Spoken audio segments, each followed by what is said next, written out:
Commission call Michael Dowd.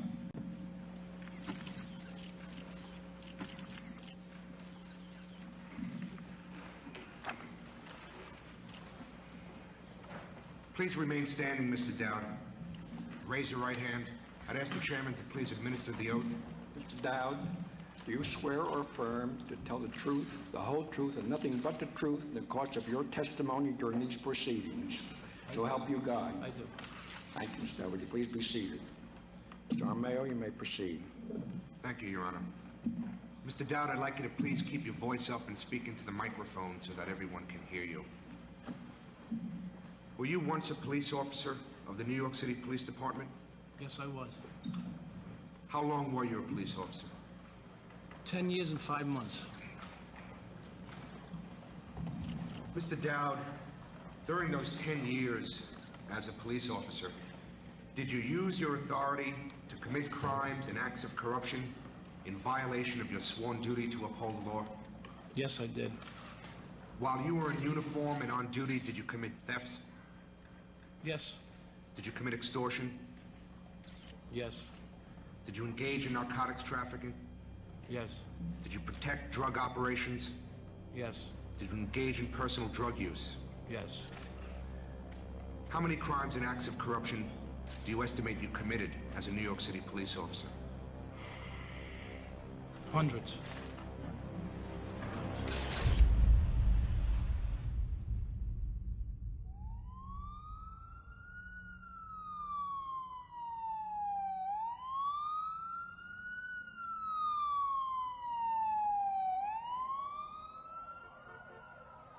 New York is in the grips of a crime wave. Crack is now sweeping New York. Justice Department officials now say there is a direct link between crime and cocaine. Evidence of heavy money and heavy violent drug traffic is all around. It was like the heyday of crack. Every city was having trouble with violence. New York City at the time was having 3,500 murders a year, and East New York was the worst part of that. It was a war zone. They were empty buildings. They were just living in them and running electric from the street pole to the houses. It looked like Beirut. East New York at the time was very, very poor, so you had all of the socioeconomic contributors to crime, all of that converging, and it was a hotbed for crime in New York City. East New York, Brooklyn, 7-5 precinct, back in the late 80s, was the deadliest precinct in the country.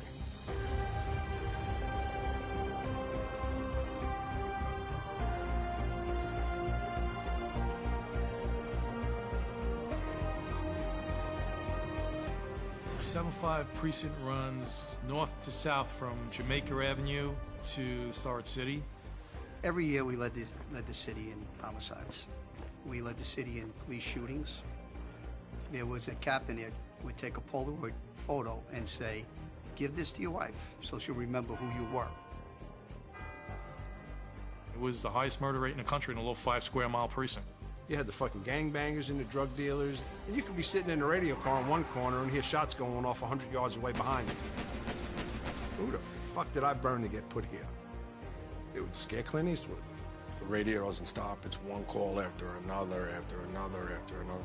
Hi, it's code for 148. You got a backlog of 200 jobs to answer already.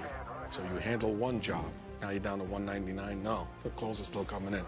Accident, a dispute, a fire. Homicides, robberies, rapes. You name it, it just doesn't stop. People on crack with guns. Drug dealers with guns. Young kids with guns. They were violent, man. Violent, violent, violent. Welcome to East New York. Welcome to the land of fuck.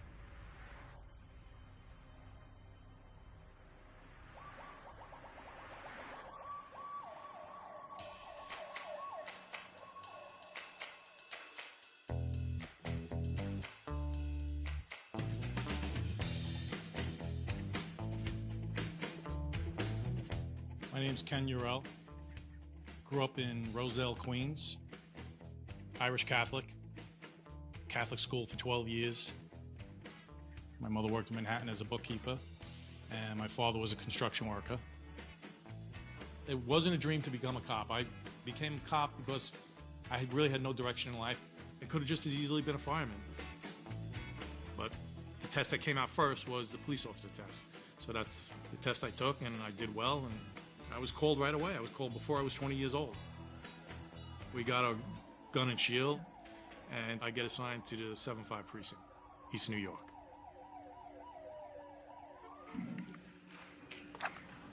Before beginning your testimony about your career as a police officer, Mr. Dowd, I'd like to ask you a bit about your background. How old are you? 32.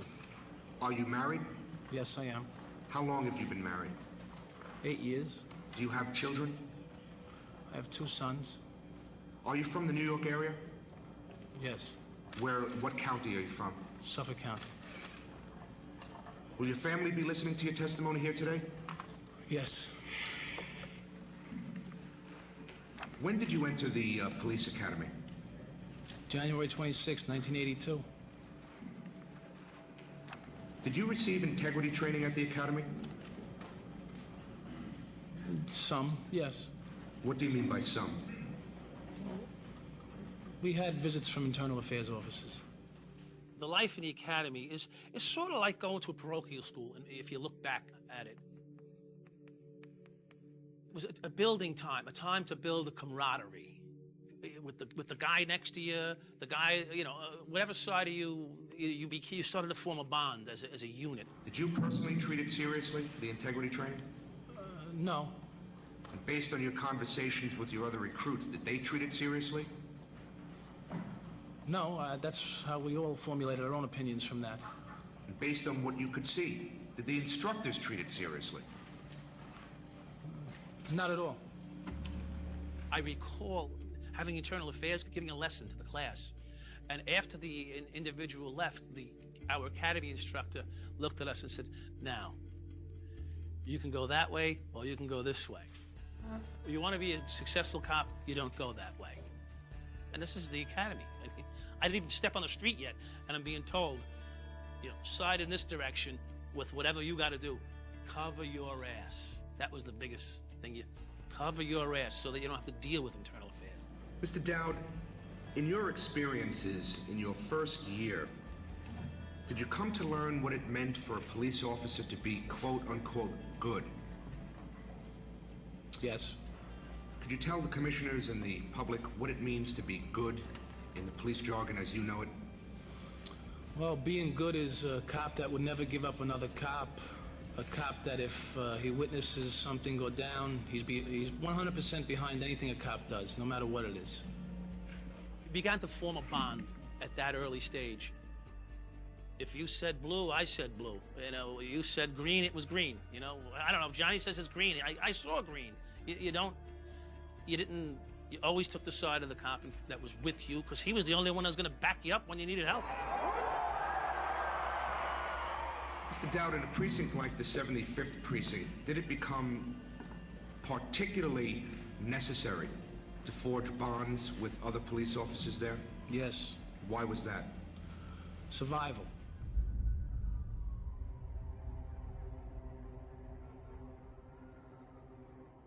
Learning the streets is a transition process. It comes from the other cops, too. You'll learn from them what the street is telling you that you don't know it's telling you. You'll learn the walk of someone with a gun. You'll learn the eye drift of someone who maybe has drugs on them. You start to learn body language. But it's a process, because just because someone darts their eyes away from you, you're a rookie cop, you have no idea why they might be doing it. There comes a point where you have to make a decision on taking something that you find or vouchering something that you find.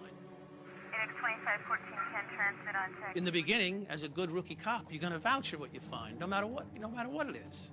And then after probably a year or two, and you've been driving back and forth to work for the last, 400, 600 tours of duty, and you feel a little bit underappreciated.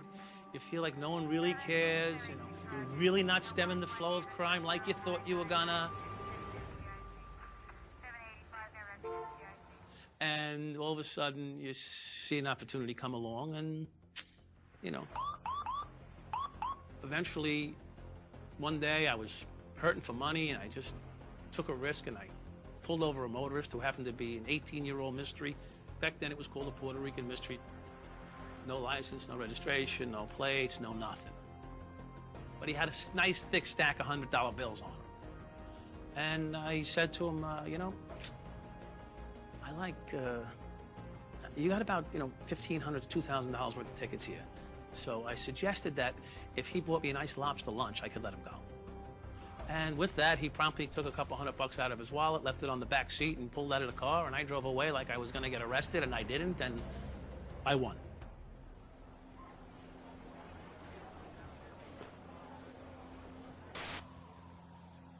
When I first went to the precinct, I hear about this guy, Mike Dowd, and a group of his friends.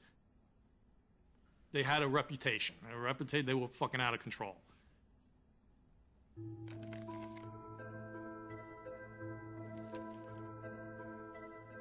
I met Mikey D, obviously, in the 7-5.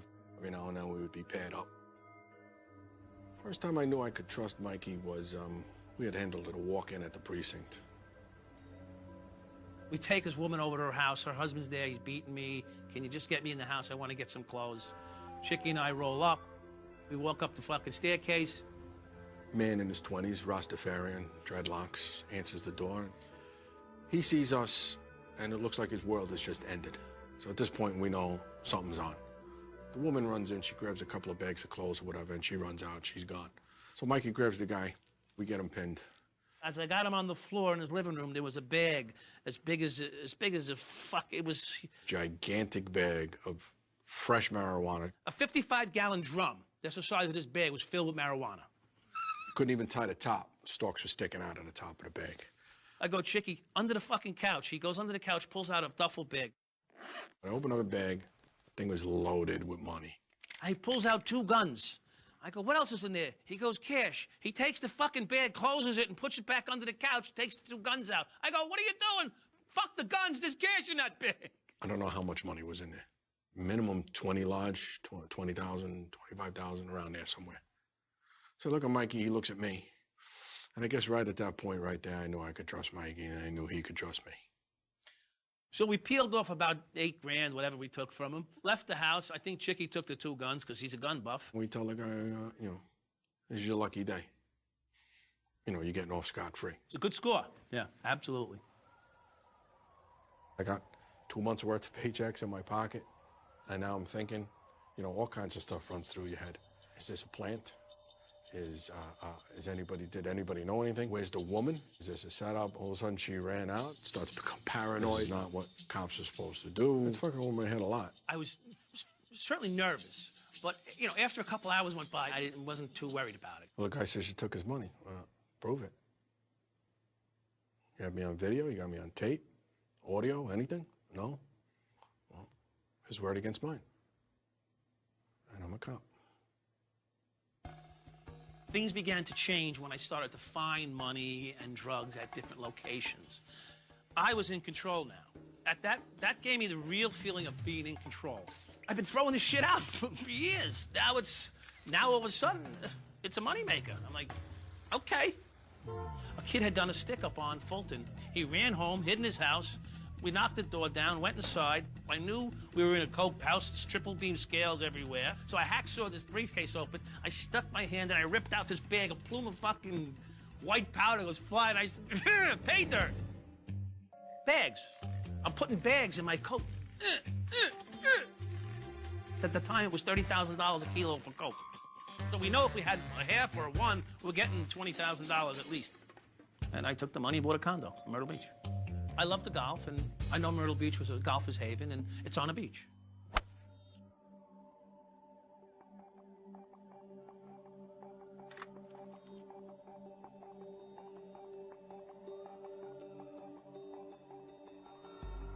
Thirteen New York City police officers have been suspended. Police are accused of accepting money from drug pushers and committing burglaries. It's the worst police scandal in the city in years. Little crew of cops were raiding homes and raiding drug locations. My brother's a fireman in the 7-7 precinct. And he calls me up and he says, what's going on in the 7-7? Cops are coming into the firehouse and they're borrowing ladders and hatchets. The cops were using the ladders to go to these locations where they knew the drugs were, and they were using the axes to break down the doors. These guys had no finesse whatsoever. These guys were absolutely berserk. 12 officers had been charged with corruption in a Brooklyn precinct dubbed the Alamo. The 7/7 scandal shook up the whole department. When that broke, there were huge rumors on how the next scandal was going to break into 7/5. So all those dirty cops started leaving the department. People doing crooked shit was afraid a new scandal was going to break out. I wind up resigning shortly afterwards because, you know, I felt the heat was on, the pressure was on. And I figured, hey, listen, you know what? If I resign, you know, maybe I can beat this. Mike Dowd was the only one who gambled. He bet that the department didn't want another scandal. The last thing the police department wanted after the 7/7 was the 7/5 to go down in this bust situation as well. There were not any other cops like Michael Dowd. He was a criminal. Dowd was a criminal. Look up in the dictionary, I don't give a fuck, and Mikey Dowd's picture is in there. It's right there.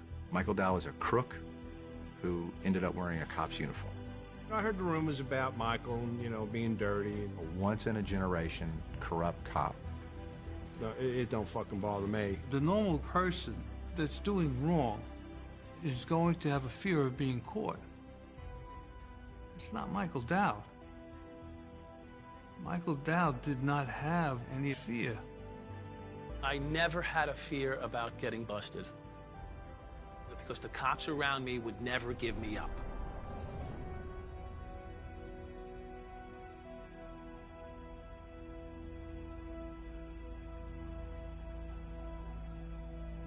How busy was the 75th precinct? How many radio runs a day does it average?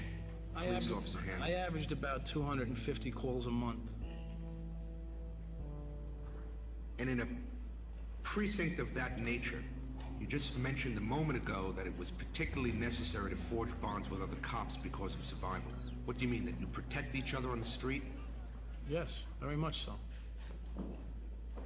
Do you believe if a cop is not a good cop in the way you describe it, that his safety in a command like that might be jeopardized? Yes. The streets of New York and Brooklyn in particular, you know, it's like a bloodbath. I mean, it was 1,000 shootings a year in my precinct alone, you know, 100 murders a year.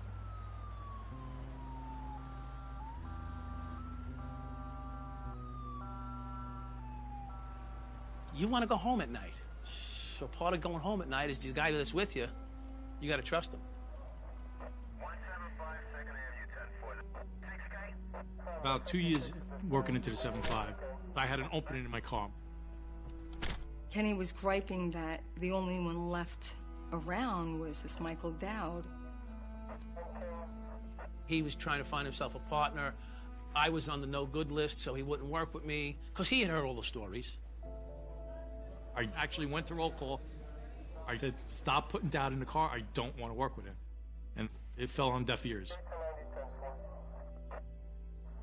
We started working together. Before you know it, we started to get a little bit of comfortability working with one another. He would take me to Joe's Bodega for some fucking Heinekens.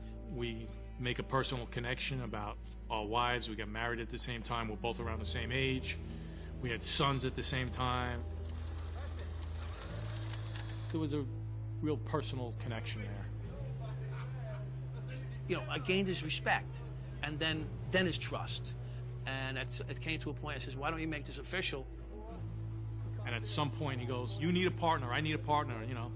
We're both good cops, you know, we got all this in common, let's be partners. Our future lieutenants. His friends would come over and say, you can't be with him. This guy's trouble. He was totally corrupt. They said to me, no, don't work with Dowd, you're gonna end up in trouble, give up the car if you have to. It's no joke. This is a big mistake. I could see the pain he had to endure amongst the guys that he was very close with in order to become my partner. My response was, he knows what he's doing out there. He could handle himself in the street, I don't have to worry about him, and all I do bad is drink on the job. How much trouble can I actually get into? He stood by me. Kenny's the type of guy that if he's got your back, you know you got your back. And I really, really admired it. From that moment forward, it was like a true love affair. I gave him my heart after that moment.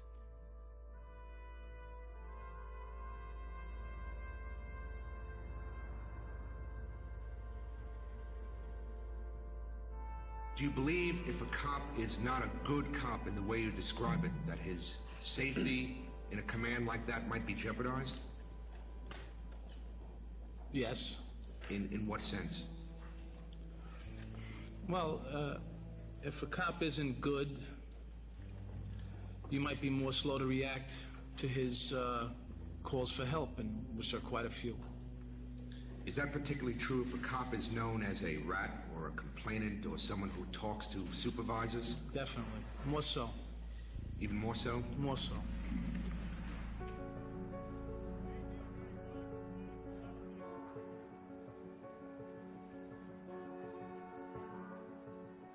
I had been in the 7.5 now, I'd say, approximately a year and a half, maybe 2 years. At this point, you're learning quick, you're moving quick, your mind's adapting. You still responded as a cop, and so you saw an opportunity, you took, and made money. So Mike starts talking about money day and night. There's money all over this precinct, how much money could be grabbed and be in our pockets. These drug dealers got money. Just look at these people. They're rolling in with brand new Porsches, brand new Jaguars. He's looking for any job to come over, any situation where he could get me to cross the line. He needs my full participation in order for him to make real money. And I told him, some of the scores and how much money we made, which was considerable amounts for a policeman who's making $36,000 a year. I probably made that in scores in the last year. Give Daddy a kiss. I'm making about 600 and change a week. I have a mortgage, I have 2 cars, my wife's not working at that time. I'm living from paycheck to paycheck. The thought of money coming in hand over fist, the way he's talking, is it's tempting situation, and opens my mind, which is what he wanted to do. A few minutes ago, when you were saying how you were making money of drug dealers, you also said there are other ways to make money. Is that what you're referring to? Yes, there are other ways, like burglaries. Did you actually engage in burglaries? Yes. Will you tell us some of the circumstances, please? A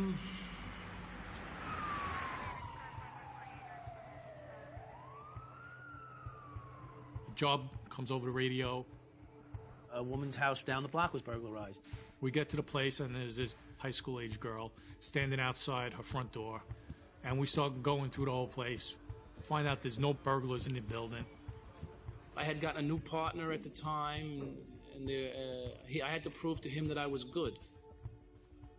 So in order to prove to him that I was good, I had to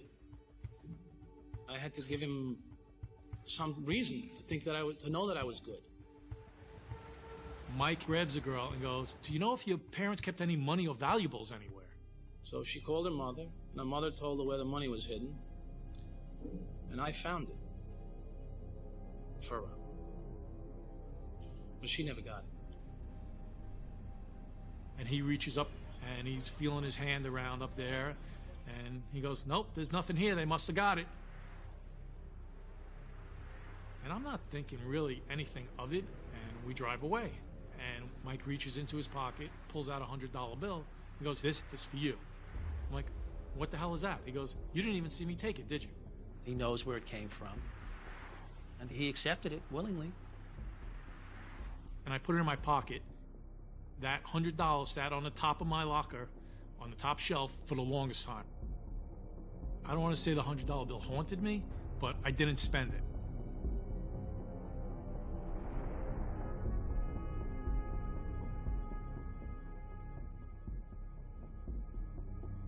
And a couple of days later, I was in court, and he's working with this female cop.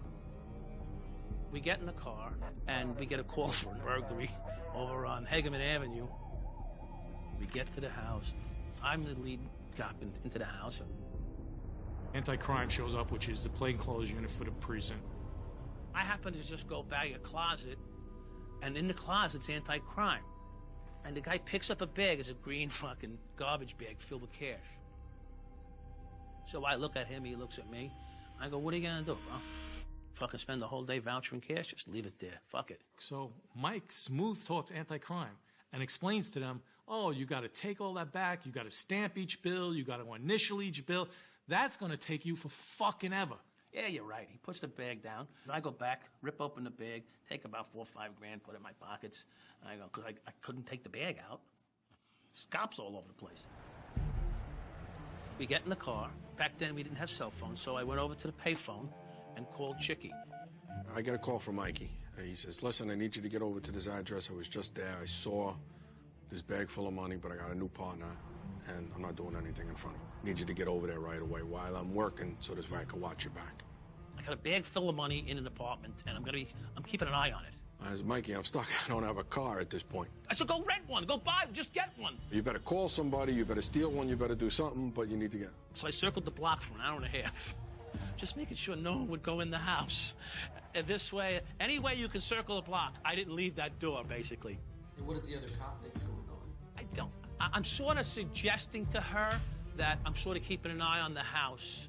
You know, it's our responsibility to sort of safeguard the location. Finally, I get a hold of somebody who has a car, and we go over there dressed as detectives. After about the 40th time I circled the fucking house, Chicky pulled up. I knock on a door. I flash a shield, a phony shield, to the landlord. He looks at it. What can I do for you, officer? I need to get into apartment so-and-so. The cops were just here. I need to check it out. We get in there. Your chest is blowing up because it's one of those things where you don't know what's going to happen next. You know what's there. You know what you're doing, all of that. But the adrenaline rush, it's nothing you ever felt. And that rush goes on. It doesn't die down until maybe 15, 20 minutes later until you're home. It doesn't die down. You get the shakes. I was in there maybe tops a minute and a half.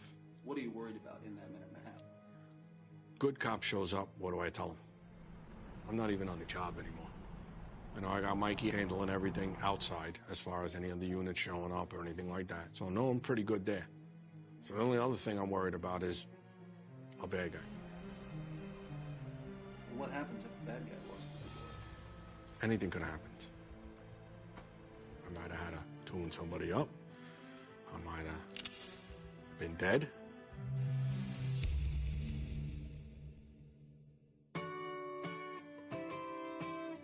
We searched, and exactly where Mikey said he saw this bag of money, it was there. It's all packaged the way drug dealers package it, with the rubber band, $1,000 bundles, thousands of dollars in it. Thousands of dollars in it. The car takes off. I go, oh my God, my buddy Chicky's here. I pull him over. I go, how'd we do? He goes, oh, we got a fucking big bag full of cash, and we're going back to my buddy's house, and we're gonna count up. How much you got? I said, I don't know, 5, 6 grand. So I fucking banged out early, drove over to my friend's house, jumped in a limousine, and drove to Atlantic City counting the cash we just fucking pulled off on his job. And we go to Atlantic City, and we turn all of these 10s, 5s, and 20s into $100 bills. We sit down, we play a while, we eat a while, whatever it is, and then we come back with the clean money. You know, to put 11, 12, 15, 20 grand in your pocket in one day, you're like, holy fuck, I just made my year. Forget about Beverly Hills and all that other stuff. The ghetto is one of the richest neighborhoods there is.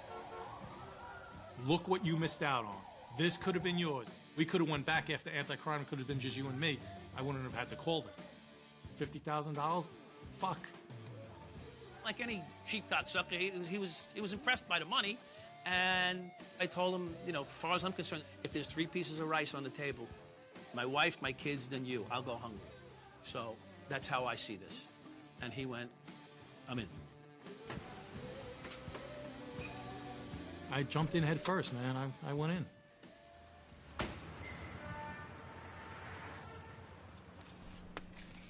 Mr. Dowd, you said that you and your partner had agreed that you were going to graduate into more serious crimes at this point in your career. Did you accomplish that objective?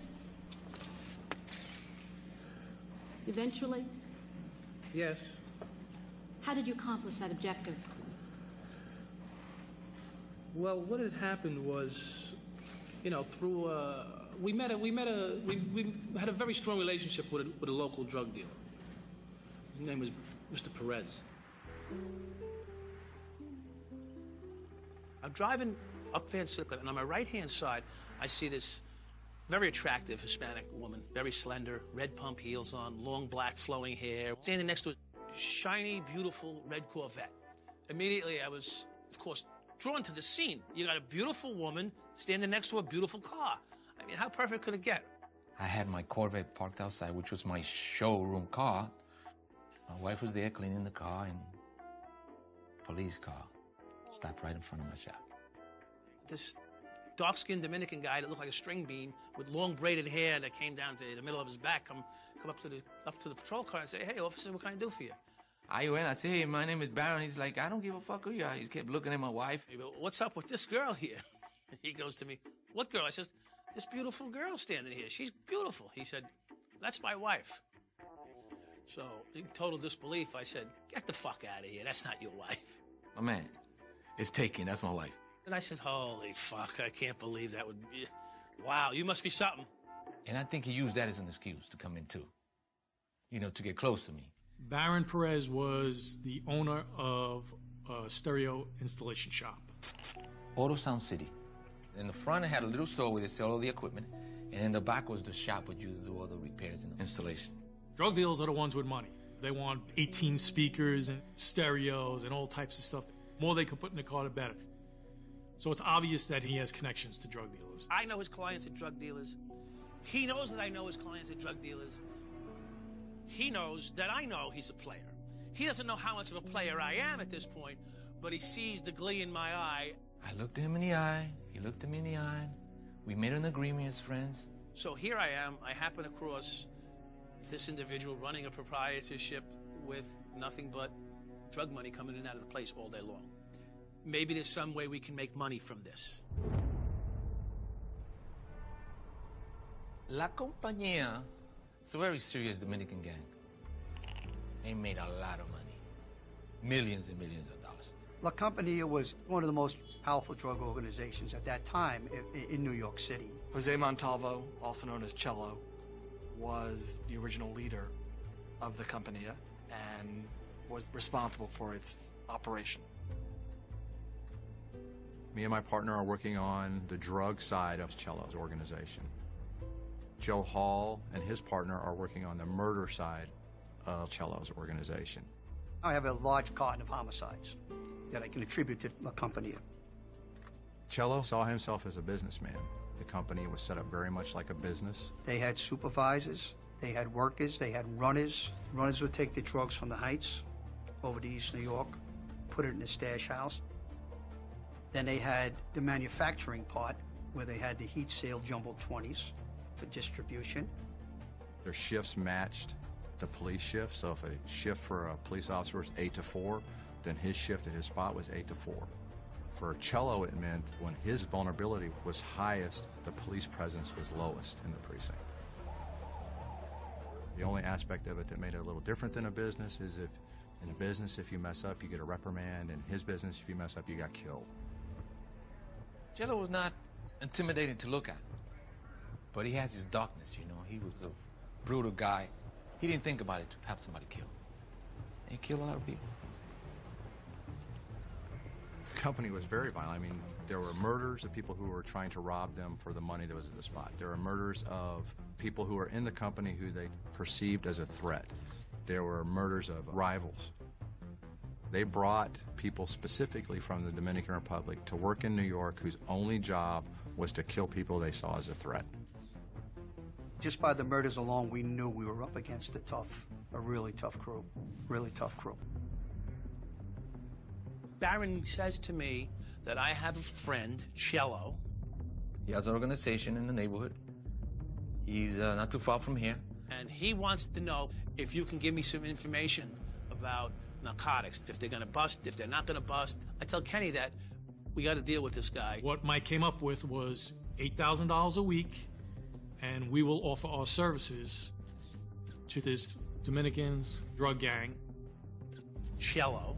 We'd pay Baron, and I would pick the money up at Baron's shop. That first burglary scene we went to, Mike threw me $100. I thought I could always come back from that.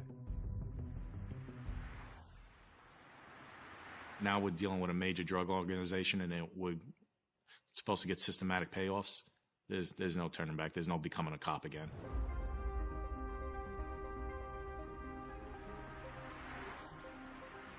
Kenny and I pick up our money that Cello had dropped off.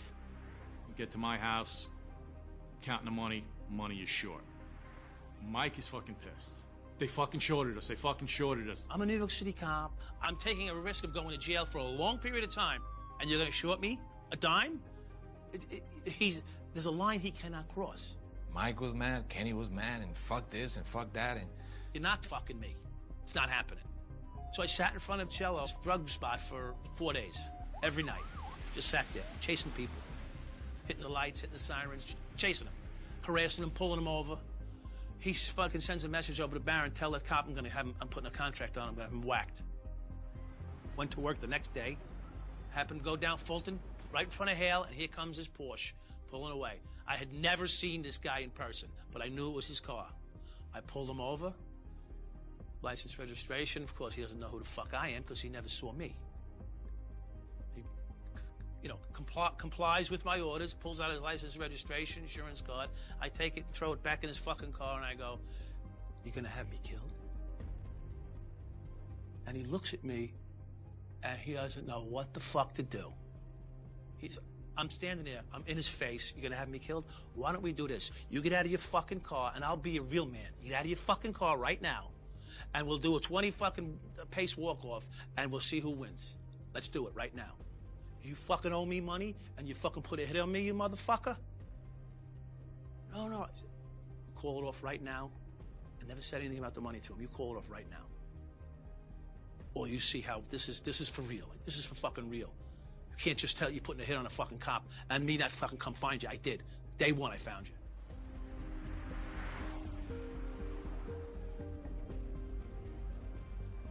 I don't know, a couple hours later, I get a page from Barron. He goes, "Mike, Cello just called me, told me the hit's off. And boy, I got something for you." Walked in Barron's office at Auto Sound City, he handed me $700. Mike is furious. He doesn't want to have nothing to do with these guys no more. Barron is a businessman. So he says to me, "I got another guy who I think can use our help now." So you had the company was a drug organization run by Jose Montalvo, who was also known as Cello. Then you had another organization doing pretty much the same thing, run by Adam Diaz. How does your organization compare to the company? Nothing at all. What do you mean? Because the company was a fucking low-scale shit. Half a grand shit, like dimes. Dimes! He didn't have the connections I had.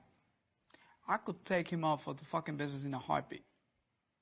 But I didn't want to do that. Why? Because he didn't represent no competition to me. And on top of that, his sister was in love with me. Beautiful girl. I was banging the shit out of her. So what's it take to be the boss? Balls. And you gotta be responsible. I know how a lot of kilos on Escobar because I know the stamp. When you have a Colombian connection, if they bring you 1,500 kilos and you have it in a place, you're already responsible for that. I don't care if tomorrow the kilos goes down $2,000 a piece, $3,000, $5,000. It doesn't matter. You're already responsible for that amount. You better fucking come forward with the money. Or what? What fucking, they kill you. No make no difference to them. I had several stores open in East New York. Lake Avenue, Crescent Avenue, Van Sicklen Avenue, New Liston, Vermont. So you can get anything at your store. You can get Pampers or you can get 10 kilos. This is a regular grocery store. Any regular customer will walk on the aisle, take their cereal, take their whatever. The other clients that will go for the other product will walk quietly all the way to the back. On the back, it was a metal door. You knock on that door, and the guy will open the door for you, and you give him the money. I want half a key, I won 62 ounces. So when they come out of there, they come out with a whole bunch of groceries, but underneath all of that, you got kilos. When I saw Adam the first time, I said, this is the guy that we should work with. I knew Baron for a while already. I took him a Porsche on 911, candy red, beautiful vehicle. And I said, look, Baron, I don't like ghetto music. I like Julio Iglesias, I like Bryan Adams, you know?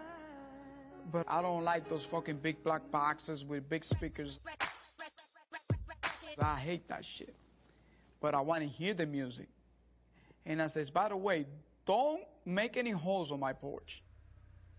You're not gonna believe it. When I came back to pick up my porch, he didn't make not one hole on that car. And the car sounded like a fucking club. Not only that, he put music there to listen to Julio Iglesias, but he say, you want somebody to listen to black music, they could put it on, Adam. But it's up to you.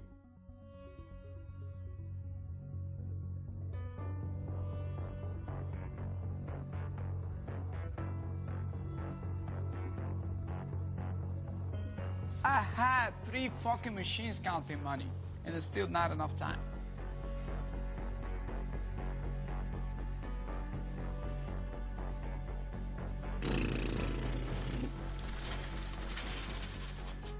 Barrow calls me. He's got these 2 police officers who want to talk to me about they could protect your business and they could give you information about when they're going to ready your place. I told Byron, okay, let's do a meeting with those guys. Kenny and I discuss a few things, and we go in, we have a meeting with Baron about it, and we tell Baron $24,000 in our hands to talk. Fucking Mike was a fucking brain.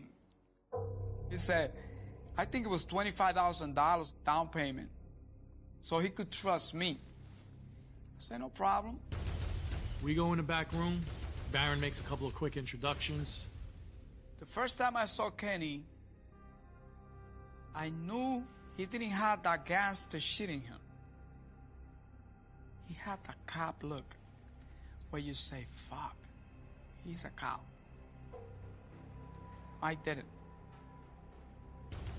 From day one, Mike didn't have that cop look. Mike was like me.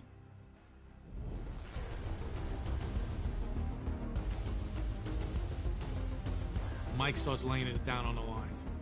$24,000 down payment, and then you're going to give us $8,000 a week. We're selling him on the point that if we know of or are aware of any undercover activity in the area, we would inform him. We will make sure all the other places are raided. You tell us where your competition is. We'll make sure narcotics knocks them out. We will tell you when narcotics is in the area. Diaz was all for it. He wanted that clout. He wanted to own cops. Having cops gave him more power. Nobody can touch me. Nobody can touch my crew. I got what I needed to keep bringing my empire up. I called one of my guys. He brought me the money. Here, Mike. Take a walk. The look of Mike and Kenny, when they first got the payoff, Christmas in June, maybe? Me and Mike were ridiculously happy. I mean, I know I was. We had left there with a nice load of money in our hands, with 2 young guys, with 2 young, beautiful wives and young kids, and it's almost like a time for celebration. My wife was in the precinct that day visiting her grandmother who lived in the precinct. Michael and Kenny picked me up. I was sitting in the back seat. I asked how their day was. I tell my wife, reach in that paper bag, can you give us a couple of beers? We got some beers, we're gonna, have a couple of beers on our ride home. She said, oh, no problem. I opened it up and it was money. And I basically screamed. I was like, oh! She's just beside herself. She can't believe how much money's in that bag. Money always feels good. I tried to reassure her, don't worry, everything's going to be all right. We're going to make some money, Michael was driving pretty erratically, and he was going fast. Mike was doing fucking 100 in a little blue Hyundai. We got pulled over. Before The cop even was out of his car. Mike was out of his car, walking back to the cop with his tin out. What is he stopping a cop for? Like, you just, like, rode the median. I think you both are crazy. This is trouble.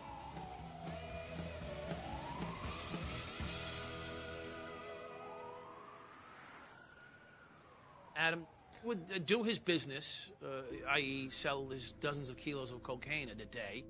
And at the end of the day, he'd have to make a serious move, like take his money and or drugs out of the building and bring them to wherever his stash house was.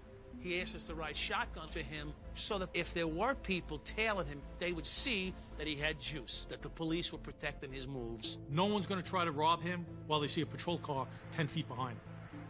Mike was in charge to protect my stuff from point A to point B. We were like their Brinks. We were, you know, protecting him, making sure he was not robbed. Effectively, he had a police escort. He had a police escort. Well, he did have a police escort, yeah. Michael Dow got me vest, police officers, bulletproof vest for me and my guys. Original shit from the storage in the prison. So my guys used to wear it like with pride, you know? Like, wow, Adam got it going on. Adam, he controls the cops. We don't have nothing to worry about.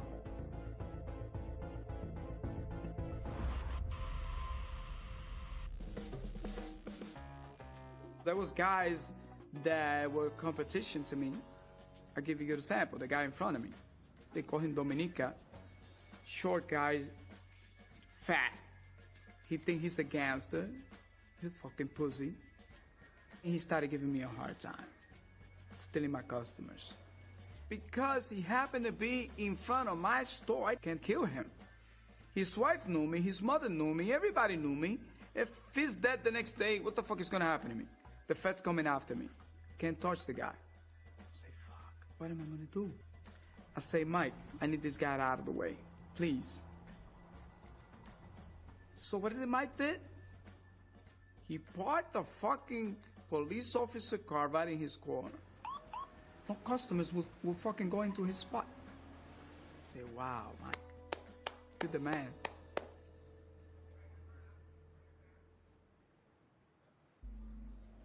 Kenny and I happened by chance to be passing in the back of the location one day, and we see unmarked cars, guys in beards, the whole unmarked, droopy look going on, and we say, hey, what are you guys up to? And they said, we got a spot, we're doing around the block later.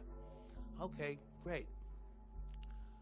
I fucking hit the lights and sirens almost and go running around the block, jump out of the car. I go into the bodega, I take 2 Heinekens out of the freezer, I walk up to the counter and I go like this, shut it down now. So what do? I pick up all my guys. All right, guys, close for the day. What do you mean, Adam? Close for the day. Everyone, let's go. I wouldn't leave not one guy there. I would leave the store guy, the guy behind the counter. 20 minutes later, we drive back around, and they had searchlights, dogs. The whole drug organization was being taken down that day. When the feds come or the state comes and try to purchase drugs, what are you talking about? We don't sell no drugs here. What do you mean? I came last week. I don't give a shit where you came or who you fucking purchased drug from. We don't sell drugs, my man. We sell groceries. You want milk or bread? Come and get it. The DEA was a little bit upset, and Brooklyn North Narcotics, they worked in the Joint Task Force, was upset because they didn't find a gram of salt in the building. Never mind a kilo of cocaine that they were looking for.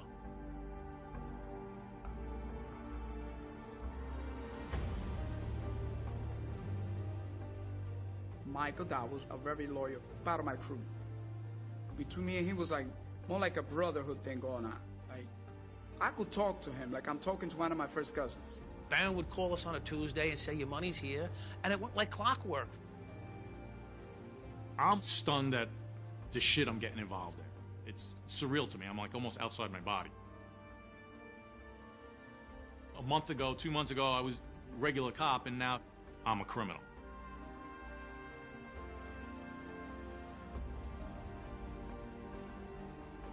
A lot of plannings for the robberies would begin with me and Mike talking about it in a patrol car. Talk to Adam. Adam wants us to hit this spot. How do you think we should find out about it? We throw ideas back and forth. Let's send Chicky in. We all meet in a certain place, in a certain bar. and we figure out what we wanted to do and what we had heard and what we had saw. And We started to get the reports from wherever narcotics had been. If narcotics went to a building or a location, we would start to stake out the location. tried to figure out, okay, when the money was coming in, when it was going out, who was coming in, who was going out. Who's the same guy we keep seeing all the time? Pull him over, pat him down. I see you here all the time. What are you doing here? Oh, no. It says you live in Queens. This is Brooklyn. What are you doing? You visiting somebody? There's not a house around for blocks. What are you doing? Stuff like that. We would check it out first. Hit it later. Mike had a friend in the police prison. Tall guy. His fucking hands are like 3 of my hands. Walter? Yeah, Walter. Fucking big guy. Huge guy. Motherfucker's big. Walter's a madman. Just straight up adrenaline. Go through the window, go through the door, didn't bother. Straight up madman. Michael liked the idea of me being around because I was a big fucking guy. 6'5", 290 pounds. I'd break your fucking neck if your neck needed breaking. The first time I saw Walter, I said to myself, bad. We like to have coverage. Cops working and cops off duty. We could put these things together where we were on duty, and if the police got called, we'd be the responding police team. We put it all together, and then we hit the place. You walk in like you own the fucking place. Everybody on the floor now! Fucking do what I tell you! Shut the fuck up! You knock somebody down, you put a gun to his fucking head, you fire a shot over his fucking head, that's an attention getter. Mikey's just crazy. He'll do what he wants, when he wants, and where he wants to do it. Michael's favorite line was, "What the fuck are you doing with my money?" They put everyone on the floor, fucking take their money, take their drugs. Hell, man, it's all fucking police tactics. That's what they taught us in the police academy. Same way you were taught. Got a guy in the front, guy in the back, got an entry team. They trained us to see things, make sure you're safe and your partner is safe. And if all that works, you walk out of there with the bag full of fucking money and the 4 or 5 people that you left behind saying, "What the fuck just happened?" There's plenty of times where we had to basically knock people out. There's times where we had to beat people. We weren't leaving there empty-handed. Are you worried these guys are gonna go to the cops? No. Why? Well, they just lost 50 grand in drug money and 5 kilos of cocaine. What are they gonna report? Guys knew they ratted us out. Wouldn't be pretty. Not gonna sit here and say that we would kill somebody or something, but these guys knew not to fuck with us.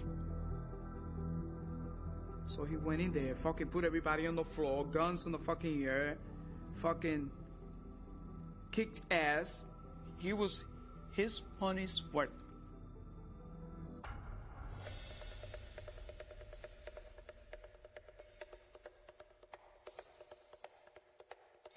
This guy named Franklin, fucking dope head fucking asshole. It was him and a guy's name is Cole. This guy got a fucking Uzi, 9mm, all kinds of fucking weapons. Elvis is ready to closing up this place. He had to put all the money together and pack it up, 10,000 a package. All of a sudden, Franklin and Cope come and stick up the place. Stick up Elvis. Stick up 14 of my guys. So we heard a commotion on the stairs when we saw Franklin. And the guy put a Magnum 44 right on the back of my head. The room went quiet because I was just waiting for that pop. Meanwhile, they were just taking everything. It was Christmas time. I was so fucking embarrassed. How the fuck I have people with guns and everything and these guys made it through. Went all the way upstairs to the 3rd floor. Franklin is a fucking guy who has a drug habit, who don't fucking see no danger. He don't give a shit. He goes talk to the guy who's backing up my door in front of the building, and he grabs the guy in the door and say, "Open the fucking door. I'm going upstairs." The guy opens the fucking door. You open the fucking door, everybody else is in danger. See, that's the difference between a real gangster and a fucking pussy guy. I would never open that door. Kill me. I will not open that door. What did they take? Wow. Got to be $700,000 something. I'm not worried about that money. That ain't shit to me. My problem is they making my spot hot because they started shooting to the air, so the cops came. I told Mike and Kenny, I have a lot of money for you to find this motherfucker and just fucking put him in the car and call me. I'll take care of the rest. Me and Mike, we're off. We're gone. We're out looking for Franklin. Now we got to get our product back. That's our product. This guy was pissing off our boss as far as we were concerned. Within like 6 or 7 days, Kenny and I found him, pulled him over. So Mike says he finds Franklin. Yeah, he did. So how do you handle that? What do you do? He's not around anymore. I'm not saying I killed him. He's not around anymore. What happens to coke?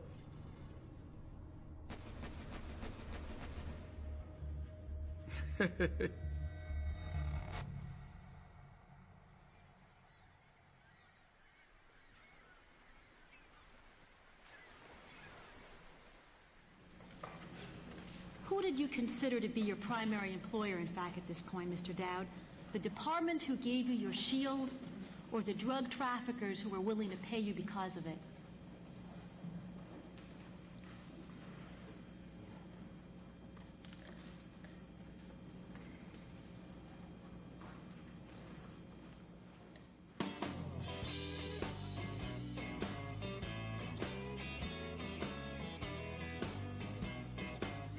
The money itself, it was flowing nicely there for quite some time. Every week, on time, $8,000 is waiting for us at Barron's shop.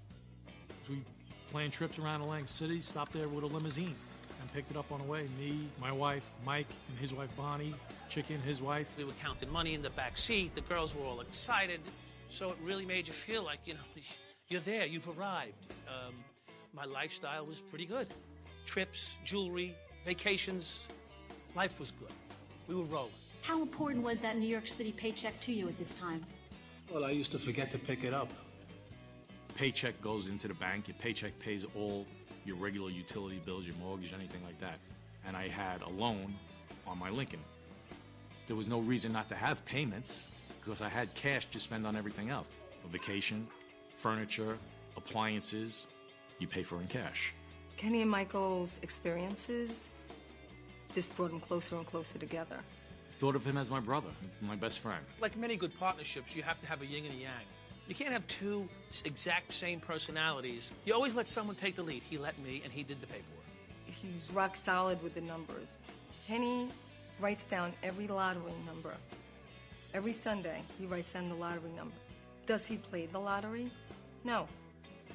No. I have notebooks. He kept things straight, because Mike, he was in so many different directions. At this point, I had been drinking quite a bit. They were like brothers. I would say husband and wife because Michael literally took my husband out of my bed for sometimes no other reason than Michael needed to drink.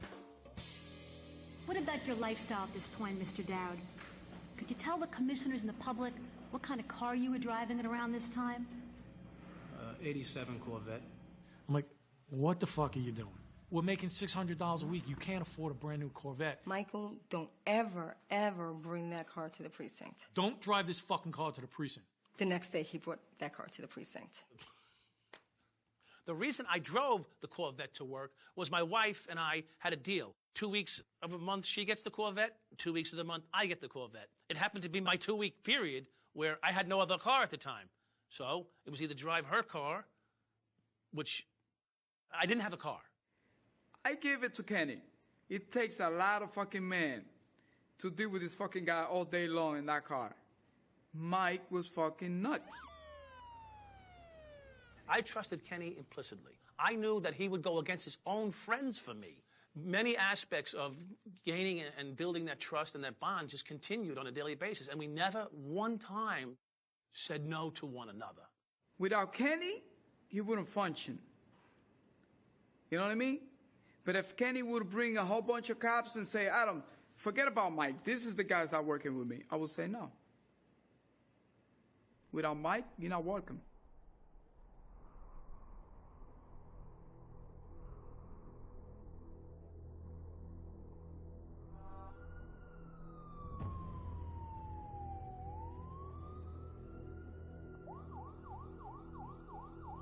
We were the best backup team in the precinct. If shit went down and you saw Kenny and me pull up, your life came back into your hands. The blood started to flow back through your body again because they knew they were safe. One thing we did was always looked out for the other cops around us. So one night, Kenny and I were doing a 4 to 12. Some cops had a major armed robbery situation go down. Kenny and I showed up. We shanghaied the perp, put him in the car. We're like a block and a half from the precinct to drop off the prisoner at the precinct. In that time, call comes over the radio. And we hear 10-13 shots fired. A live call come over the air. Not a 9/11 call. A cop yelling into the radio, screaming for his life. 10-10 shots fired, 10-13. And you hear the gunfire going off in the background. And it's maybe 4 blocks from where the precinct is. Tell the perp, get out. Just fucking get out. Get out of the car. And headed over to Bradford and Pickett. We race off. We're the first ones on the scene. I think I was like third car on the scene. You hear rounds popping off. I don't know where they're coming from or where they're going. As soon as we pull up, you know, we're down, we open up the doors, and the fucking shots are just going off. And the eeriest sight in your life. There's a cop in uniform, who happened to be a transit police department sergeant in uniform. And he's carrying this fucking guy. Guy was huge. He's carrying him in his arms like this, walking down the street. We still smell the fucking gunpowder. But all I see is a guy with a body in his hand, and he goes, he's a cop. So, you know, we don't wait for ambulances when the police get shot. Fuck that. Throw him in the back of our patrol car. Guy's legs are sticking out of the car. He was a big guy. And Mike takes off, and I get on the radio telling Central that we're transporting a cop shot to Brookdale Hospital. To get this guy from Pitkin Avenue to Brookdale Hospital was maybe 5-6 minutes. Pitkin to Penn to Linden to Brookdale. I'm on my way. I'm fucking flying now. Lights, no sirens. And I'm trying to close the door. Have them stand by, he's shot in the head. He's got a fucking hole in the middle of his head.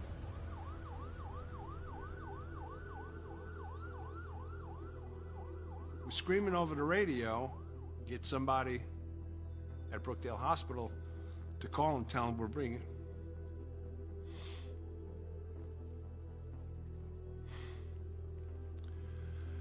in a wounded cop.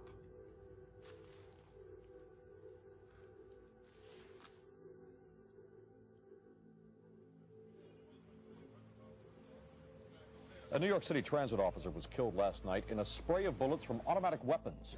Transit police officer Robert Venable, age 35, on the job with an undercover unit.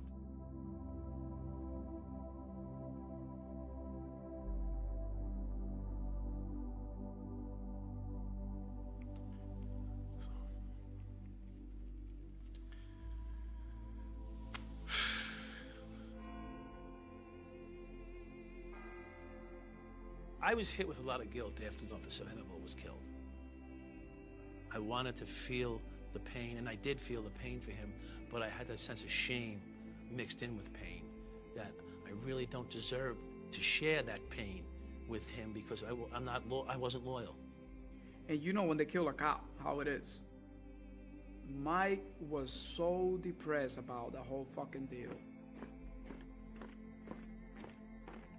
When that shit happened, and he said, Adam, I need you to find out who the fuck did this shit. Man, help me out. I need to find this shit out, but I can't do it. I just couldn't do it. If Kenny gets shot, fucking I'll find the guy. I'll take care of him. Or Chicky gets shot, I'll fucking find the guy, take his balls out, cut him off. No problem. It's a pleasure. But someone I don't know? No way.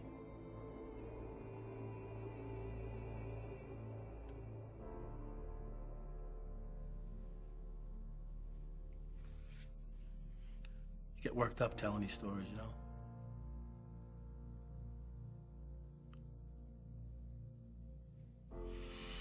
I cried over it many times, you know? I did my crying. And here I was fucking saving drug dealers at one end of the precinct and chasing them at the other. He's trying to say that he's that he did something to help Officer Venable, that he did, you know, he just happened to be there. That's all that was.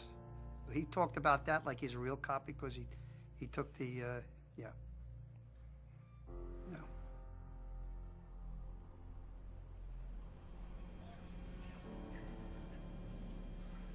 So, Mr. Dowd, let me ask the question another way. Did you consider yourself to be a New York City cop or a drug trafficker?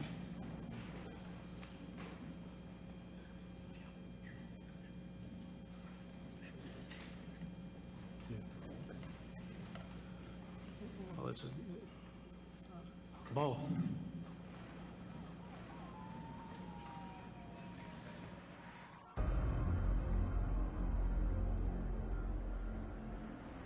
We have this informant in talking to us. He's giving us really good information. I said, just no lies, and tell us everything. And he said, you don't want to know everything. And I said, what do you mean? Like, you know, of course I want to hear everything. And he said, no, you don't want to hear everything, Joe, because I'm talking about Boys in Blue. And you hear that a lot when you're working drug cases. Oh, they got cops working for them. And a lot of times it's just pure nonsense. It's the leadership of the organization spreading rumors that we got cops working for them. It keeps everybody worried that if they cooperate, they'll find out about it. I had no reason to think that the information wasn't good because he's been good to this point. Why, you know, why start lying about something like this? And he says, oh no, he's got a cop working for him. And he says, it's Mike the cop, and he drives a red Corvette. I felt like, fuck, you know, here, you know, it's a, you know, the job was great to me. I love the job. You know, you hate to hear these kind of things. So we call internal affairs and say, hey, Mike the cop drives a red Corvette, and they go, okay, we've got it. I have these cases from the 7-5 that the commanding officer has made me combine into one investigation, and it involves Dowd and his crew. So I went to the 75th precinct to obtain documents, parked my car in the rear yard, and as I was beginning to walk in, Police Officer Dowd is walking out the back door. I look him square as I'm walking by him, and the feeling that I get is perp. But the guy's in uniform, he's a cop. I'm having a problem reconciling this. The feeling that I get is perp.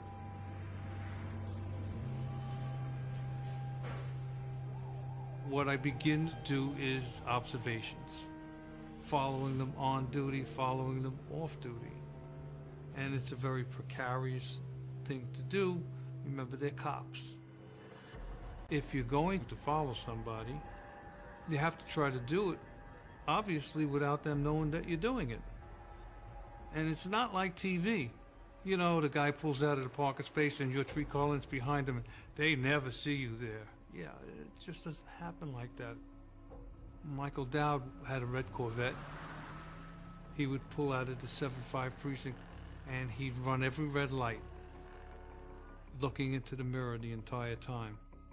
So you have to devise another way of doing it. You don't start out at the precinct, you may start out on the conduit. So he's gonna run all his lights and see nobody. And then you're gonna pick him up on the Bell Parkway or the Southern State. Catching a cop by another cop is heartbreaking. If you're a cop and you took that oath, it means everything to you that you represent and that you're correct. When you take this job, you raise your hand. You take an oath, you say, I will give my life to save complete strangers. And to Michael Dowd, that meant nothing. It wasn't like you were hurting people, quote unquote. You're hurting a fucking scumbag drug dealer. Do you know what kind of pain and suffering that money caused on the streets? Do you know how many people's lives were ruined by the drugs that money bought? In New York, drugs were blamed in last week's slaying of a New York City patrolman. Bodies of a mother and her 2 children were found wrapped in sheets and blankets. The victims were tied up and either shot to death or strangled. Drugs may have been involved in yesterday's massacre of 10 people in a Brooklyn home. This was East New York, Crown Heights, Bedford-Stuyvesant. all low-income areas, people that were suffering enough for a whole lot of reasons. They depend upon us to keep it safe for them to just do the common everyday thing. Now, I have cops making it possible for this poison to get onto the streets, to destroy people's lives, to destroy entire neighborhoods. How corrupt was the 7-5? Top of the line. All the way to the fucking captain. I used to carry a radio so I could listen to who was doing what. Aside from Dowd, Urel, and Yurku, there wound up being, honest to God, 25, 30 people. Michael Dowd is definitely the brains of the operation.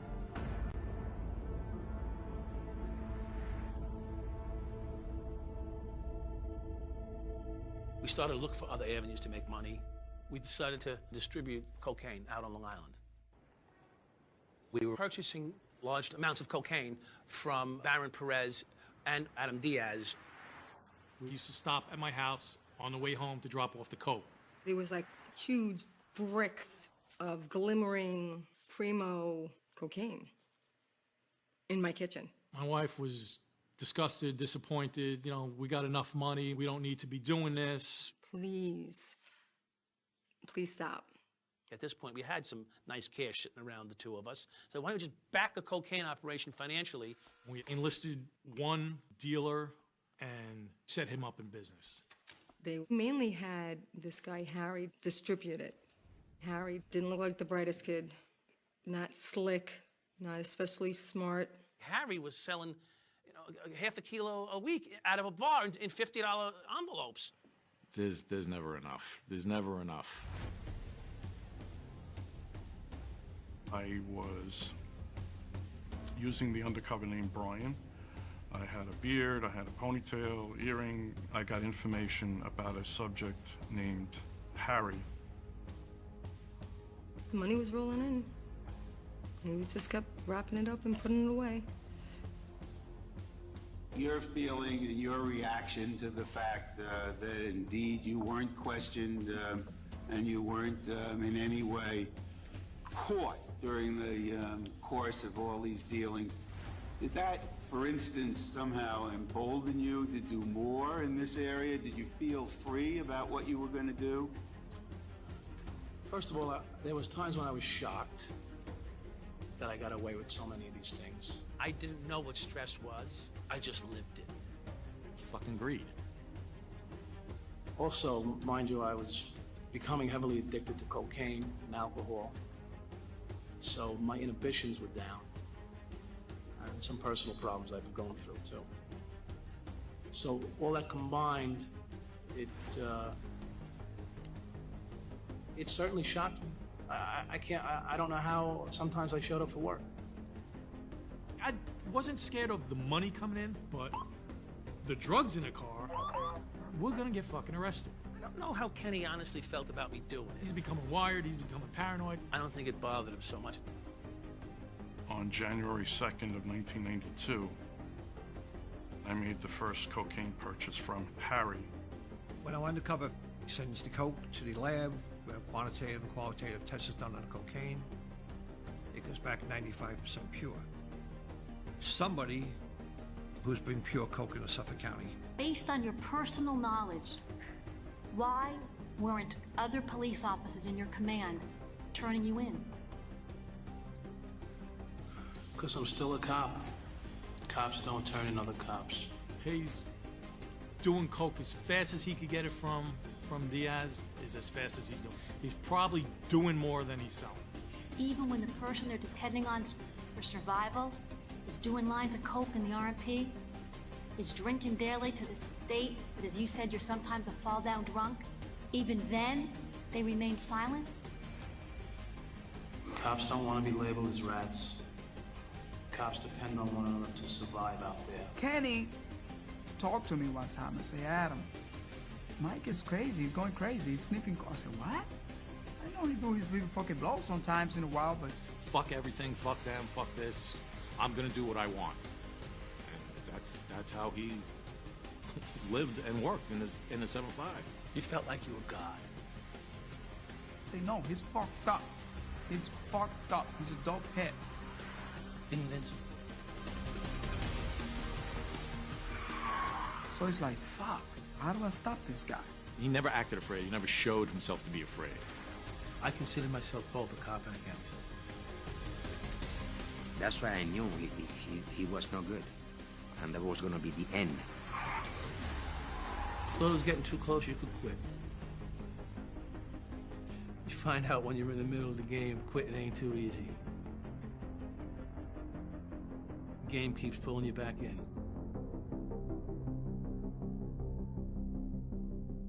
And then you start to wonder, maybe I will get pinched.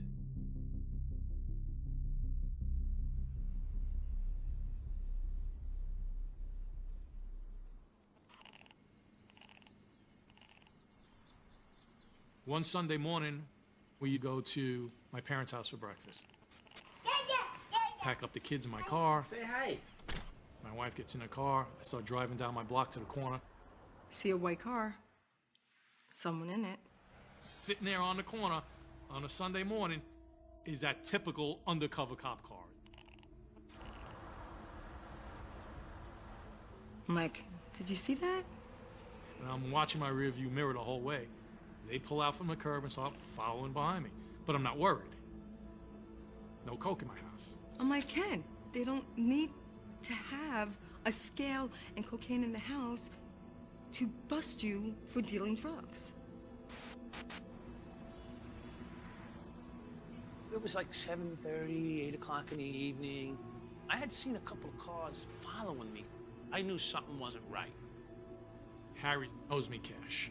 I go out during the night, pick up my money, park in the driveway. I go in the side door. He's dripping wet. I mean, dripping. We're talking May. It wasn't that hot, and it's night. It's 10 o'clock at night. Dripping wet, and I'm like, something's not fucking right. I drove up to the precinct. I walked up the precinct steps. I felt the tension all around me. The desk officer pointed, the captain over there wants to talk to you. I turned around. A man walked in with the lieutenant's badge and said, Internal Affairs, we want you to take you for a department audit drug test. Within 2 minutes, Suffolk County Narcotics slams the front door. Guys, don't do it. Get down, get down. Vest, helmet, shield, rushing down the hallway. I'm like, fuck. They throw me up against the wall, they pull my gun out, spread my legs, cuff me up. As I walked down the stairs to change in the locker room, I realized there's a bunch of, like, plainclothes police officers around me, following me, like blanketing me. So I take my fucking pants off, hang them in my locker, and I go put my civilian clothes on, and I got fucking coke in my pocket. So I'm like, okay, let's put on my pants with the cocaine in it. There's a guy sitting over here I never saw in my life, walks up and says, Suffolk County Police Department, you're under arrest for narcotics conspiracy. They search my pockets, they pull out the bag of cocaine I tried to unload. The next picture that you see is a daisy chain of cops is being let out of a precinct in Suffolk County, and they're New York City cops. There's a police story being told here in New York this week. The NYPD is under the gun again. Cops dealing drugs, stealing money and guns, shaking down shopkeepers. 6 New York City police officers charged with conspiring to sell cocaine. It has become an all too familiar sight in New York. Cops arrested on corruption-related charges. And a new breed of corrupt cop. None was more notorious than Officer Michael Dowd. He was dirty up to his eyeballs. The story of cops and robbers. See if you can tell one from the other. I was driving into work, and I heard on the radio that New York City police officers had been arrested in Suffolk County. I felt like, fuck, Suffolk County got them? Suffolk County got them. I wasn't scared. It was almost like a sense of relief hit me. I was like, thank God it's over. Thank you for saving my fucking life.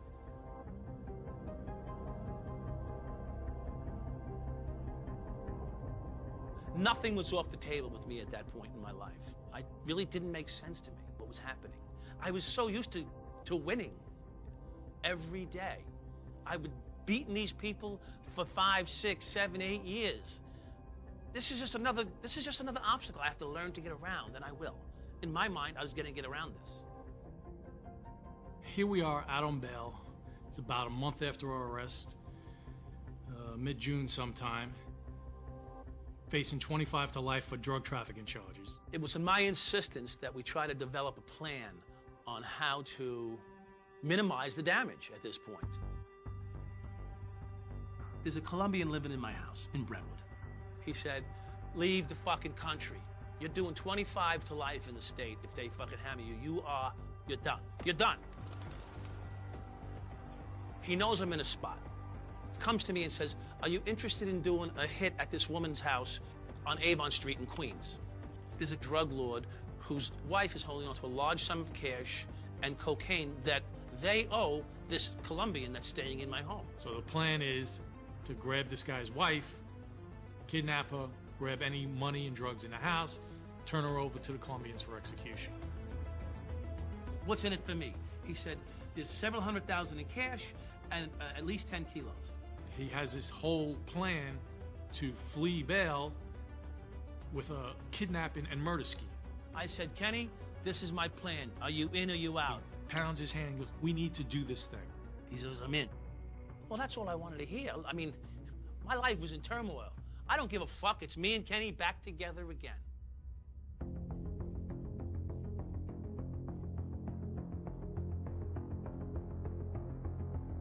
Mike picks me up the next morning. We went off to Avon Street. We're driving our way there. As we approach, Kenny, you got the scanner? Let's see if the scanner works, see what's going on in the scanner. we turn on the local scanner to listen to the local precinct. The scanner's not on a minute, and you hear suspicious car on Avon Street. There's no way of hiding that. Mike picked that up. Avon Street is 2 blocks long. It's got to be related to us. Well, when the call came in on the scanner, he said to me, we're going to the house. I said, whoa, why would we go to the house? The block is staked out. Mike, I came all the way this far, we're going to the fucking house. I said, you go to the house, I ain't going there. So rather than stop at Avon Street, I jumped back onto the Grand Central Parkway and headed home. We get the fuck out of there. As I'm driving, I see cars just converging from everywhere, sort of closing in on the location behind us. We get all the way back to my house. He decides to go home and said, all right, man, I'm going to call you later. And I noticed 4, 5, 6 more 10 different vehicles following me. I'm finding cars, undercover cops, every fucking where. And I'm not believing it.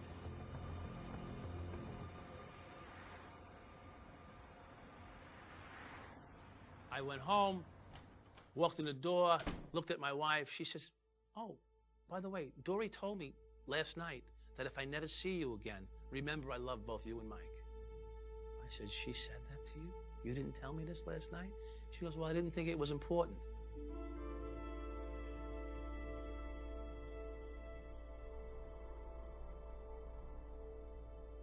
With that, I turned around and I heard the police cars swinging into my cul-de-sac. The noise of cars pulling into my cul-de-sac.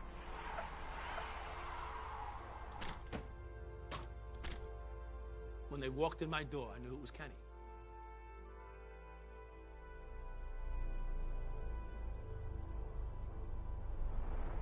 How the fuck did he do this? I was already in trouble. I was already in trouble.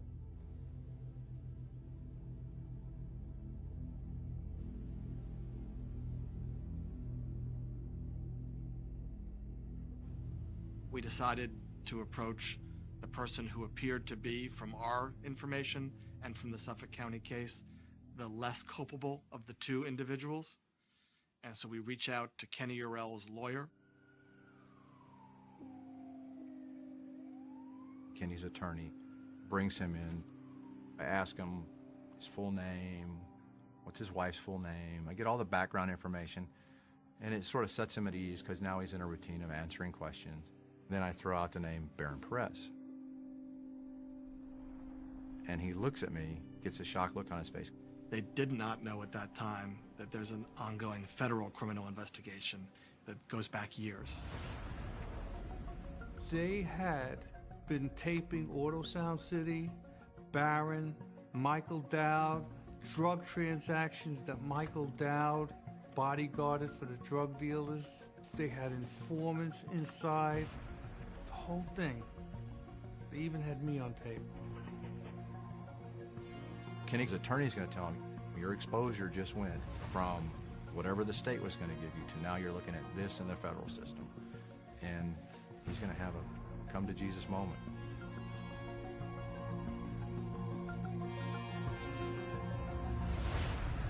There's a Colombian living in my house.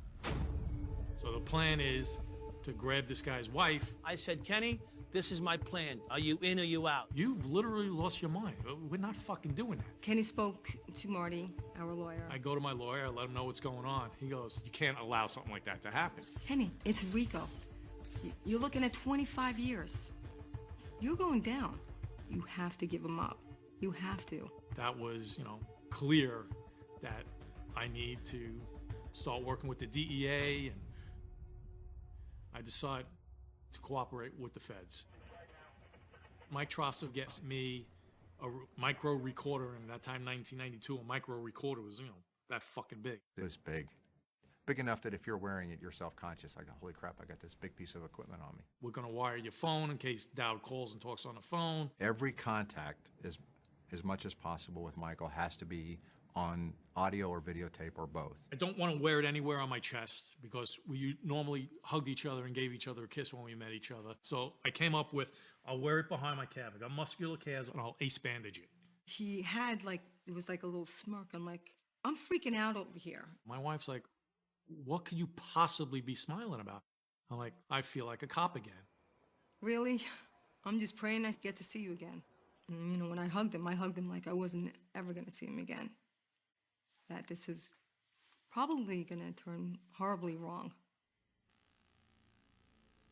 Michael's plan was to go to the house on Avon Street in Jamaica Estates, Queens, knock on the door, deliver a bouquet of flowers, and then we're going to bring her out, kidnap her, take her to a motel, and there she would be handed over to the Colombians. If we walked to the door with a bouquet of flowers, knocked on the door, she would probably open up to receive the flowers. So it was as simple as that. I didn't think it was a no-brainer. On the news, I'm sitting there watching the news because I'm watching news every day because we're almost on the news every night. Totally separate story. A lady was killed and murdered because someone posed as a flower delivery person. So I'm sitting there with my wife. I'm like, oh my God, I hope Mike's not fucking watching the news now because I know he's going to want to call me and discuss it. Yeah, I'm watching it, yeah. Yeah, I know. I was going to call you, but I figured what's the point? We did not change our plan. Some other woman living in Queens is not going to not open her door for flowers. The flower thing can be used a few times. Not every flower delivery is a fucking armed robbery murder. The recordings that Urel made were extremely helpful to prove Dowd's involvement in this crime. We're trying to figure out exactly how we're going to grab the woman, grab any money or drugs in there, and then bring her off to the Colombians for the execution. Where Kenny comes up with the idea that this woman was going to be delivered to Colombians and kidnapped and executed is beyond me. Michael's lying. Kenny wore tapes. The tapes reflect that Michael planned to abduct the woman in Queens. It was Kenny's words, never mine. Go to the tapes. Listen to the tape. Listen to me now. She'll be tied up in the back, and then if they want her, you got her in a hotel room somewhere, and that's it. Simple. Kenny paged me in the wee hours of the morning. He says, it's happening. We're doing it in the morning. It's happening in the morning. We should be in the house by 11. Agents are going to go to this woman in her house, tell her, listen, your life is in jeopardy. We're going to put you somewhere safe, and we are going to stay in your house. Michael's going to come to do the abduction, and Michael's going to get arrested. Didn't happen that way. Mike picks me up the next morning. We went off to Avon Street. As we approach, I go, Kenny, you got the scanner? The scanner's not on a minute, and you hear suspicious car on Avon Street. One of the surveillance guys was parked near the house, and someone called the police on him. He identified himself, said, hey, we're DEA doing a surveillance. There's no way of hiding that. Mike picked that up. We get the fuck out of there. As I'm driving, I see cars just converging from everywhere. Now my mind starts spinning. How am I going to make sure Mike doesn't relate this to me? Kenny, how do these people know where we went? They've been following us? I don't know. Kenny, someone... I'm just saying this, Kenny, they had the whole block place in. And I said to you from the beginning, man, you trust these fucking guys. How do you know they're not trying to set us up? Well, how do I know? No, I thought, that's why I suggested that right away. You said, no, you trust me. The plan was DEA is going to arrest us all and take us in and make it look like I'm part of being arrested. They were, at that point, going to grab my wife and grab my kids and bring them to a hotel to keep them safe until they could figure out what to do with us after that.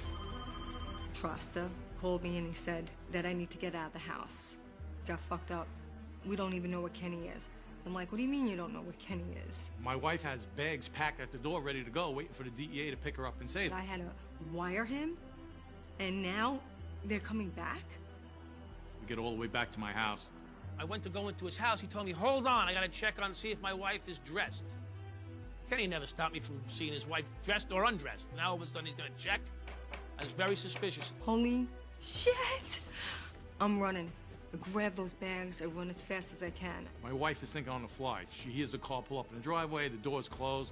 She peeks out the window, sees us getting back, and Mike is there. And I throw those bags into the bedroom. Hides the bags by the door. She starts panicking. I run into the bathroom. Wet my hair. Wets her hair like she's just getting out of the shower, because now it's Took taking off her my 5 minutes to clothes. answer the door. Put on a robe, and they're banging at the door. Why Kenny wasn't using the I don't key. have no keys on me.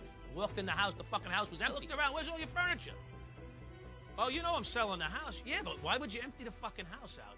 Well, it shows better when the house is empty. Had a good answer, the motherfucker. I'm freaking out. Michael was supposed to be behind bars, and I would not have to deal with any of this confrontation. Mike is pumped.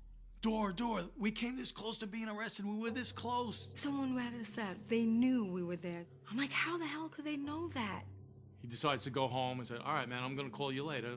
My only concern now is I got to get in touch with my lawyer and the DEA and Internal Affairs and the Southern District to let them know what's going on. It's out of the bag now. He knows the DEA's got a surveillance going on. We got to go lock up Michael. As we were pulling up to his house, there's kids playing in the street. I tell the kid, you need to go inside. Because I didn't know. I'd heard Michael would fight. He's a cop. There could be guns. I didn't want a kid around. And he runs straight to Michael Dowd's house. It's Michael's kid. And all of a sudden I hear whoosh, whoosh, the sound of vehicles coming into my cul-de-sac. Oh, fuck. It's over. Again.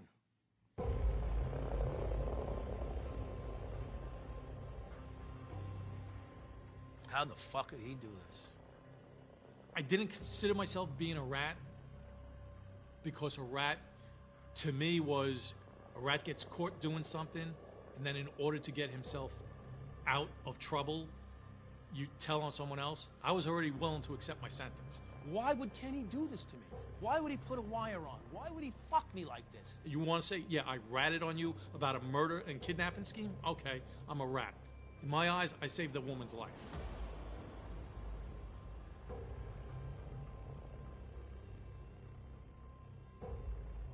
I was very surprised at hearing that Kenny had turned.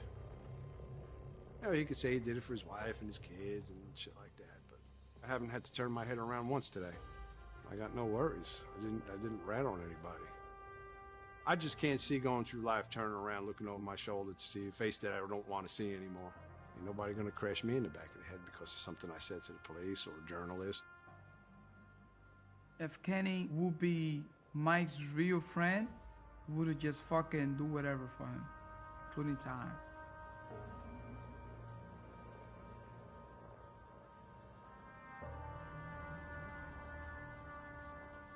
If I could relive that first moment where he threw me that $100 in a car, as a 52-year-old man, there was a fourth option to the three options I saw. The fourth option was go to an outside agency, not go to Internal Affairs and cut my own throat, not accept the money and go along with him and not ignore it and be just as guilty.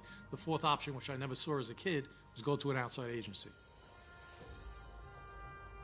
I regret I ever met Mike. It felt as though I was cheated on by my wife when Kenny turned on me.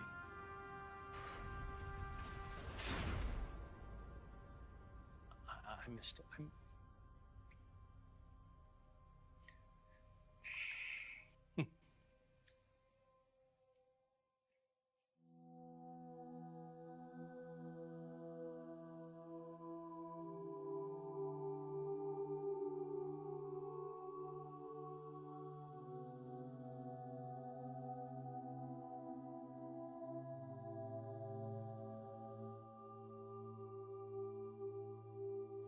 commission investigation has established that the New York City Police Department's anti-corruption apparatus is primarily a reactive rather than proactive and relies almost exclusively on complaints to gauge the extent of corruption in the department and in the city and to initiate corruption allegations.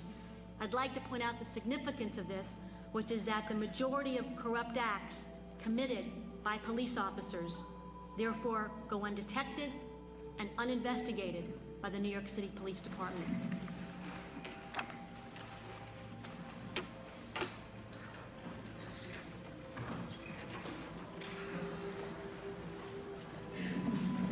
Thank you, Mr. Dowd. This hearing is now recessed.